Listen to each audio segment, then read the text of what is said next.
name is Austin Soderquist, and I am so grateful that you could be here with me today because I've got something I'd like to share with you about journaling. So we live in a world that is pretty chaotic. There's a lot of stress. There's a lot of things happening. And one thing that I've really found that's helped me a lot in life to let go of some of the stress that just comes with day-to-day living is journaling. So I've been journaling, writing my journal. I started when I was 8 years old. And when I first started writing, I actually went back and wrote some of my earliest memories. So I wrote about my first day in kindergarten. I wrote about some things that happened during those years. But I started writing in a journal at 8 years old. And I wasn't very consistent over the years until 2003. So by this time I was 18 years, well, not even 18. Let's see, let me think for a minute. I was like 16, 17 years old. And then I really started writing every day. And I wrote every single day in my journal for about 5 years.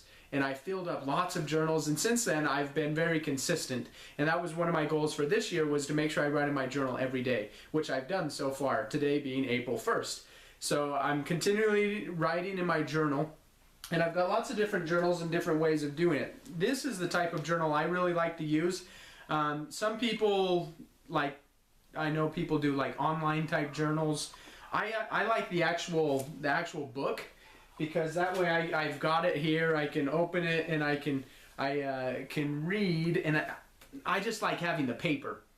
But for me, that's a really good technique to help me just kind of unwind at the end of the day. So I write in my journal right before I go to bed.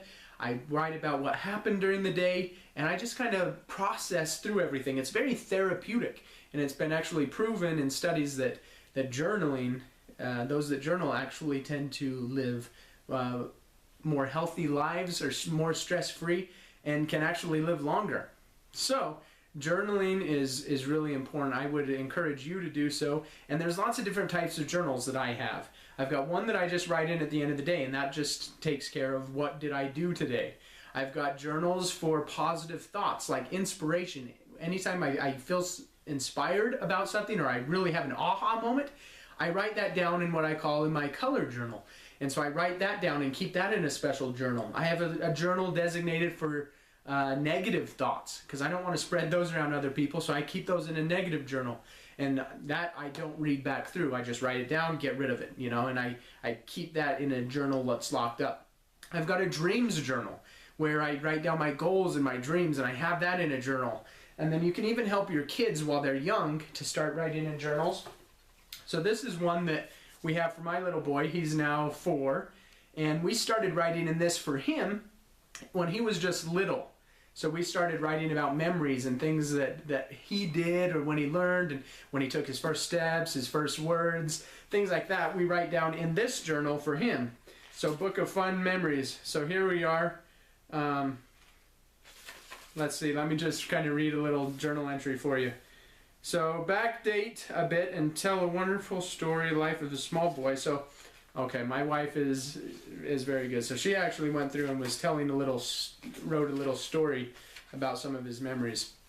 But here we are. Sethan was just barely outside with me, Austin Soderquist, his dad, raking leaves. He was also the leaf compactor in the garbage can. Today was his first time playing in a huge pile of leaves. He had a lot of fun and did a great job raking his first time. So that was December 4th, 2012. So he was just barely 2 years old. And so we have that memory that I wrote down, that he was out there raking leaves with me. And then after the trash can was so full of leaves, I actually put him in the trash can and had him stomp down the leaves. So that's why he was the trash compactor in that. And I just put those memories down. And so that's an idea that you could do with your kids as well. That's just fun way to keep memories. But I would just really encourage you to write in a journal. Just start keeping a journal, even if it's just once a week. Just start small, and you'll be grateful that you did. Your children, your grandchildren be grateful that you kept a journal. So again, thank you for being here with me. My name is Austin Soderquist, and I'm here today to encourage you to keep a journal.